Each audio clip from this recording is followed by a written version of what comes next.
जर न्यूक्लिअर बॉम्बचा अटॅक झाला तर त्याचा काय इम्पॅक्ट होईल, can you imagine? He clip तर तुम्ही ऐकलीच असेल. Now I am become death, the destroyer of worlds. 6 August 1945 रोजी जपानच्या हिरोशिमा शहरात केलेला न्यूक्लिअर बॉम्बचा अटॅक. सकाळी ठीक 8:12 लोकांना आकाशात एक अमेरिकन बोईंग B-29 विमान उडताना दिसले. सकाळी ठीक 8:15 त्या विमानातून काहीतरी पडताना दिसले. लोकांनी इमॅजिन पण नसून केले की तो न्यूक्लिअर बॉम्ब असेल आणि तो ठीक 43 सेकंदामध्ये खाली पडला आणि न कळता सगळे संपून गेले. शहरातल्या लोकांना हजारो किलोमीटर एक मोठा आवाज आला आणि जमिनीवरचे तापमान जवळपास 4000 डिग्री सेल्सिअस होते. एक सूर्यासारखा मोठा उजेड पडतो आणि जवळपास 80 ते 90 हजार माणसे मरून जातात.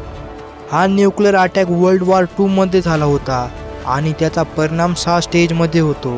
स्टेज 1 मध्ये जेव्हा बॉम्ब फुटतो तेव्हा एक मोठा फ्लॅशलाईट तयार होते. ही लाईट सूर्यापेक्षा जास्त प्रकाशाची असते. त्यामध्ये 70 ते 80 किलोमीटरच्या रेंजमध्ये येणारे माणसे ब्लाइंड होऊ शकतात. स्टेज 2 मध्ये प्रचंड प्रमाणात ऊर्जा तयार होते.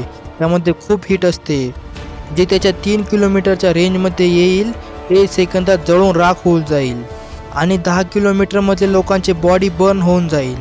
घरातले भांडे काचा मेल्ट होऊन जाईल. स्टेज 3 आणि स्टेज 4 मध्ये न्यूक्लिअर रेडिएशन रिलीज होते. त्यामध्ये लोकांना आजार, कॅन्सर असे काही त्याच्यात होऊ शकते आणि प्रचंड प्रमाणात त्या रेडिएशनचा धूर आकाशात जाऊ शकतो आणि तो अर्थच्या ॲटमॉस्फिअरला हार्म करू शकतो. स्टेज 5 आणि हे सगळे झाल्यानंतर एक भयंकर असा आवाज येतो. एक्सप्लोजनमुळे सर्व नष्ट होते आणि सगळ्यात खतरनाक म्हणजे स्टेज 6 म्हणजे त्याच्यात सगळे रेडिओ ॲक्टिव्ह मटेरियल बाहेर पडते. त्यामुळे 5 ते 10 वर्ष काहीच नीट होणार नाही. झाडे ग्रो होणार नाही, सनराईज दिसणार नाही, संपूर्ण ब्लॅक होऊन जाईल. असा हा न्यूक्लिअरचा इम्पॅक्ट होऊन जाईल.